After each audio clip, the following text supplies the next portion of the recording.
बच्चों, कैसे हैं आप सभी? मुझे आशा है कि आप सभी अच्छे और खुश होंगे। चलिए आज हम पढ़ते हैं पार्ट 1, हम पक्षी उन्मुक्त गगन के। उन्मुक्त मतलब आजाद गगन के। ओके, करते हैं इसकी शुरुआत। उससे पहले पढ़ते हैं हम पार्ट परिचय। प्रस्तुत कविता में उस समय का वर्णन किया जाता है जब हम अंग्रेजों के गुलाम थे।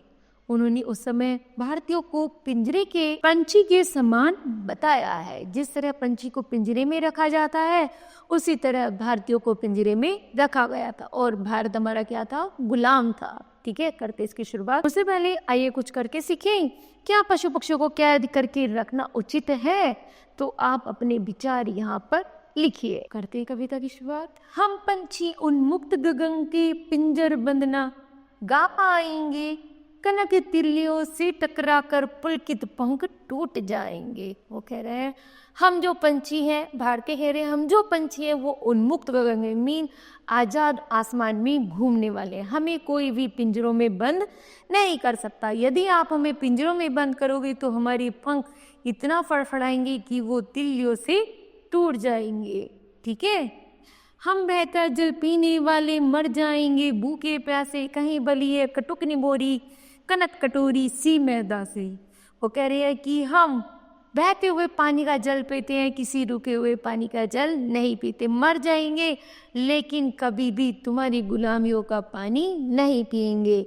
मीन हम केवल अब बहते हुए नदियों से ही पानी पी कर रहेंगे। मतलब जब हम आज़ाद हो जाएंगे तो हम आज़ाद होकर ही रहेंगे, चाहे हमारे सामने कितना भी कष्ट हमें क्यों ना सहना पड़े। स्वर्ण श्रृंखला के बंधन में अपनी गति उड़ा सब बोले, बस सपनों में देख रहे हैं तरु की फुगनी पर के झूले। केवल सबके सपनों में ये है कि कब पिंजरे खुलेंगे और कब हम आज़ाद होंगे और कब उन फूलों में, लताओं में, नदियों में और आसमान में हम घूमेंगे और झूलेंगे। ठीक है, ऐसे थे अनुमान की उड़ती नील गगन की सीमा पानी, लाल किरण सी चोंच खोल चुपते तारक अनार के दाने।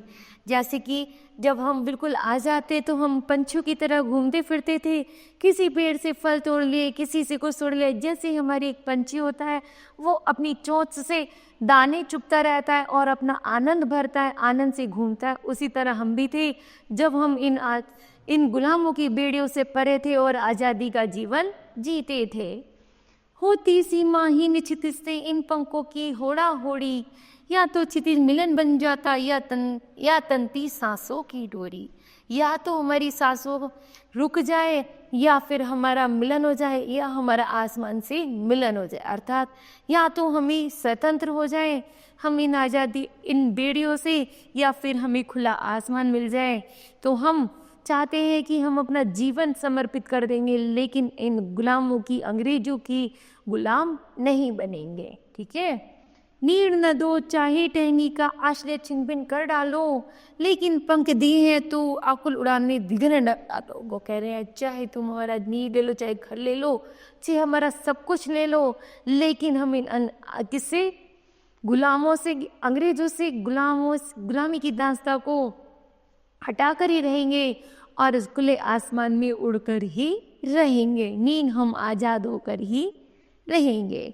ठीक है, तो बताओ बच्चों आपने इस कविता से क्या सीखा? तो हमने सीखा है कि हमें कभी भी, एक तो पशु पक्षियों को कभी भी बांध कर नहीं रखना चाहिए, और दूसरा हमें अपने सपनों को एक नई उड़ान देनी चाहिए और उसी की तरह हमें आगे बढ़ना चाहिए। ठीक है, मुझे आशा है यह कविता आपको समझ आई होगी। धन्यवाद।